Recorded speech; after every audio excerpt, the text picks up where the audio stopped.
Is this the only index fund that you need? Are you struggling to choose an index fund or ETF to invest into?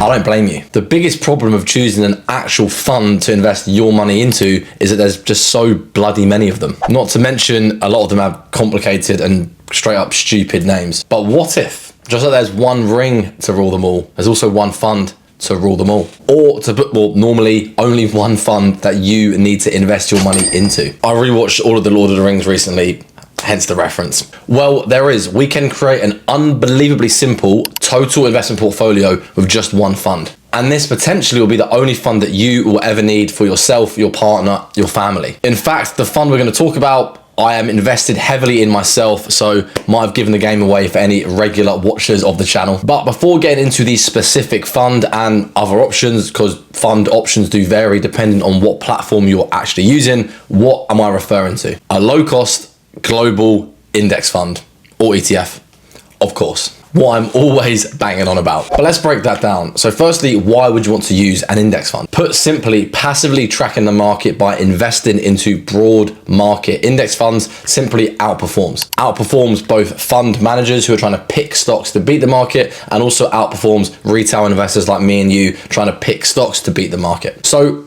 investing using index funds for most people is the best way to go. So why then would we want to use a global index fund? Once again, simply put, it gives us global diversification.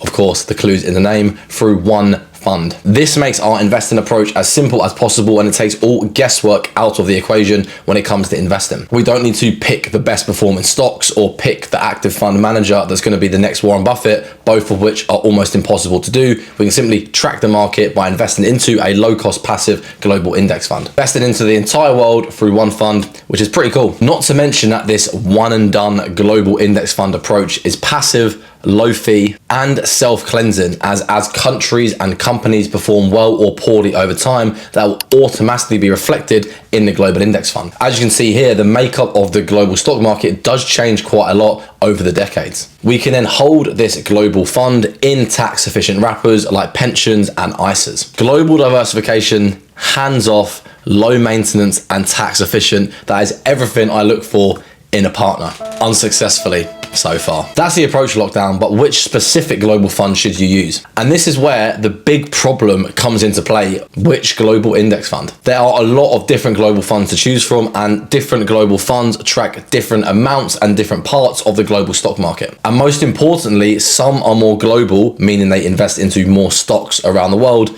than others. If we truly just want this one fund and done approach, then we want the most globally diversified fund as possible. What this means in reality is we want a fund that invests into both types of markets, being developed and emerging, and all type of company sizes, being large cap, medium cap, and small cap. And in layman's terms, that just means we invest into the entire world, as many stocks across the world as possible. Two global indexes then meet this criteria: the FTSE Global All Cap and the All Country World Index Investable Market Index. Clearly, two very easy to understand names that make a lot of sense and don't sound like a Harry Potter spell. And there are then actual index funds we can invest into that track these underlying indexes. I'll put them up on the screen. One is from Vanguard, one is from State Street. They are both massive asset managers. These index funds that then invest into these underlying indices give us access to 95% plus of the total investable world. One fund, global diversification, job done. It really then is a matter of picking one, setting up an automatic monthly investment into one of them, and then watching your wealth grow over the long term as the global stock market hopefully continues to grow over time. There are two other considerations though. Number one, most commonly, what if these funds aren't available on the platform you're using? And number two, what about bonds? We'll come on to those in a sec, but firstly, just to be transparent, which one that I use? Well, you've seen any of my videos or Instagram posts, you probably already know the FTSE Global All Cap. That makes up 100% of my ISA and SIP, has done for years, and it will do going forward. My precious, some might say. Bit weird, but second Lord of the Ring reference, so There you go, swings and roundabouts. This means through this one fund, I'm investing into 7,000 stocks in every corner of the world. This then has two other great perks. Number one, it avoids diversification, which is what I often see where people have investment portfolios that invest into 5 or 10 different funds that are all US or global funds and essentially holding the same stocks, and they are accidentally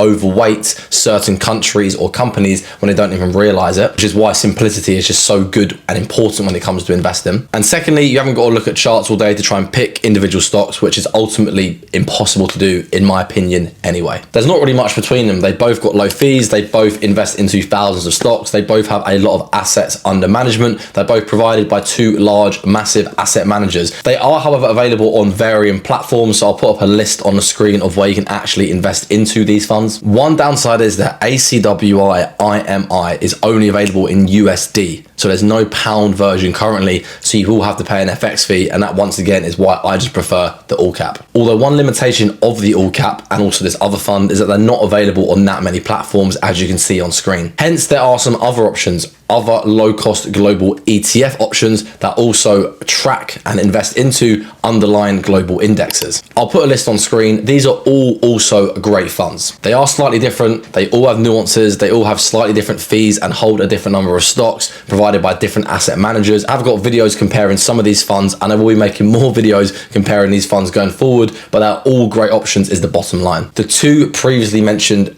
global funds, or these global ETFs, are all ways to invest into thousands of companies and be globally diversified for a low fee. Out of these ones, VWRP is the largest fund and has been around for the longest, also provided by Vanguard, but ACWI is the lowest fee. But once again, they're all good options. So don't get bogged down. Pick whatever one is best for you, available on the platform you're using. Invest regularly and hold for the long term. If you can just stick to one, that's the best way to go about it, rather than chopping and changing and holding multiple. It just makes your investing approach unnecessarily complicated. And finally, what about bonds? With bonds, you have two options. You can add in an additional bond fund. This, unfortunately, would be a second fund in your investment portfolio, so it wouldn't be one global index fund and done, but you can add in one global bond fund set up in a percentage that you're happy with, 70-30, 80-20, and you then rebalance the global stock fund and global bond fund periodically across the year. The second option is to simply use a target date retirement fund or something similar, which is already made up of stocks and bonds, and it moves more into bonds as you get older. This is commonly what you see in workplace pensions. And yeah, that is it. That is why one fund is really all you need